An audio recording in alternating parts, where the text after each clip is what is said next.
အားလုံးပဲမင်္ဂလာပါဗျာကျွန်တော်ရဲ့ UC Sport Channel လေးကနေတင်ဆက်ပေးလိုက်ပါတယ်2025ခုနှစ်အတွက် Premier League ရဲ့ Champion လောင်းတွေကဘယ်သူတွေလဲဆိုတာကိုအခုလက်ရှိမှာတော့အားလုံးပဲသိခွင့်ရရှိသွားပြီဖြစ်ပါတယ်သူတို့ကတော့ဂျိုးဂျာတွေပဲဖြစ်ပါတယ်လက်ရှိမှာခန်းနာတွေကအမိလိုက်နေသေးပေမဲ့ကျွန်တော်တို့လီဗာပူးသားတွေကပွဲကိုဖျက်လိုက်ကြပါပြီ29ပွဲမြောက်အရောက်မှာတော့ဂျိုးဂျာတို့ကလက်ရှိမှာစင်မြင်းထက်ကိုတပွဲအသာနဲ့ကစားထားပြီးတော့ရမက်က15မှတ်ထိဖျက်ထားလိုက်နိုင်ပါပြီဒီတော့လီဗာပူးကနောက်ထပ်9ပွဲရှုံးမှသာအာဆင်နယ်ကလီဗာပူးကိုမီတော့မှာပါလီဗာပူးရဲ့အခုနေထားတဲ့ကဘလို့ပဲနေနောက်9ပွဲရှုံးမှုဆိုတာဘလို့မှမဖြစ်နိုင်တော့ပါဘူးဂျိုးဂျာတို့အတွက်ပွဲချက်တွေရှိနေသေးပေမဲ့လည်းအခုလက်ရှိပုံစံနဲ့ကတော့အဲ့ဒီပွဲချက်တွေကိုတာယာလေးဖျက်ကျော်သွားနိုင်မှာသိကြပါတယ်ဒီတော့စင်မြန်ကြီးတို့ကဒုတိယနေရာမှာထုံးစံတိုင်းစီတူလွယ်မဲ့ထပ်ဖြစ်ကြရပါအောင်မယ်အရင်နှစ်ကလို့တော့မှဖလားရနိုင်မယ်ထင်တဲ့ဖလားကင်မြောက်ဖို့အတွက်ကိုကွင်းထဲမှာပြင်ဆင်မှုတွေလုပ်နိုင်မှာမဟုတ်တော့ဘဲနဲ့ခုကလေးကဒုတိယနေရာနဲ့ရတော့မယ်ဆိုပြီးတော့ဂျင်းနဲ့နေရတော့မှာပါဒီရာဒီမှာဂျိုးဂျာတို့ရဲ့အလှရန်စူးစမ်းနေတာကလည်းပြီးခဲ့တဲ့ PSG နဲ့ပွဲမှာကလေးကတီးခဲ့ရပြီးသားဖြစ်ပါတယ်PSG တို့ကြိုက်တဲ့လောက်တိုက်စစ်ဆင်ပါစေဂျိုးဂျာတို့ရဲ့ကံကောင်းနေမှုကိုတော့မကြော်ဖြတ်နိုင်ခဲ့ပါဘူးနောက်ဆုံးမှာအပိုးစုအနေနဲ့တေးတောင်မဟုတ်ဘဲနဲ့အားထားရတဲ့ကျွန်တော်တို့ရဲ့အီလီယောကဂိုးတကူကိုပါလက်ဆောင်ပေးသွားခဲ့ပါသေးတယ်လက်ရှိမှာတော့ဖလားတစ်လုံးကိုပြိုင်ပွဲပြီးဆုံးမှု6ပွဲအလိုမှာကြိုတင်ဘူကင်အနေနဲ့ဗိုင်ရရှိသွားပြီဖြစ်ပါတယ်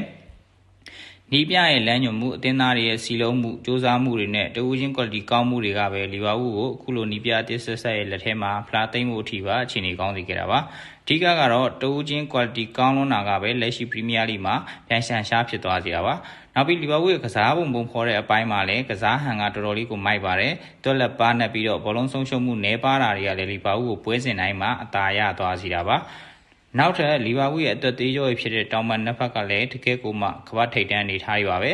ဆာလာဆိုလို့ရှိရင်ဒီတက်ရရောက်နေတဲ့အထိကိုတွက်လက်တာကြီးကလုံးဝလက်ဖျားခါစရာကောင်းနေလို့ဒီရဲ့ကောင်းနေပုံကလည်းရခင်ကောင်းပြခဲ့တဲ့ကိုလံဘီယာကဘိုးရီတောင်မှအရှုံးပေးရတော့ပါတယ်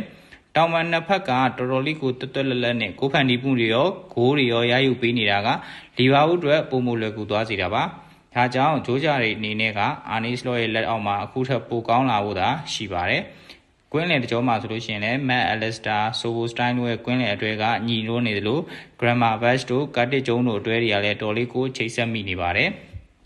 ဂျိုးဂျာရဲ့အကြီးပိုင်းတွေကလည်းအင်အားဖြစ်တင်ပေးတဲ့အပိုင်းမှာဆိုလို့ရှိရင်ဈေးကြီးတာတွေကိုရှာမွယ်ပဲတကယ်ကိုအဝင်ခွင့်ကြားဖြစ်စေမဲ့လီဗာပူး DNA စစ်ကစားသမားတွေကိုပဲခေါ်လိုက်နိုင်တာကလည်းလီဗာပူးကိုအခုလိုလင်းမြန်နဲ့ပြိုင်ဆိုင်ရှားဖြစ်သွားစေတာပါဒါကြောင့်အခုဆိုလို့ရှိရင်ဂျိုးဂျာရဲ့အဓိက main player ဖြစ်တဲ့ကျွန်တော်တို့ရဲ့ Chelsea ရိုမာလက်ထက်ကြီးဆာလာက Egypt ရဲ့ Messi လို့ရည်ရည်ပြတင်စားခံနေရပြီးအာနီစလော့ဟာဆိုလို့ရှိရင်လည်းတစ်ဖက်မှာကြာရှုံးငန်းနေနဲ့နဗန်းလုံးနေရတဲ့ Guardiola new version ဖြစ်လာနိုင်တယ်ဆိုပြီးပါတင်စားခံနေရပါတယ်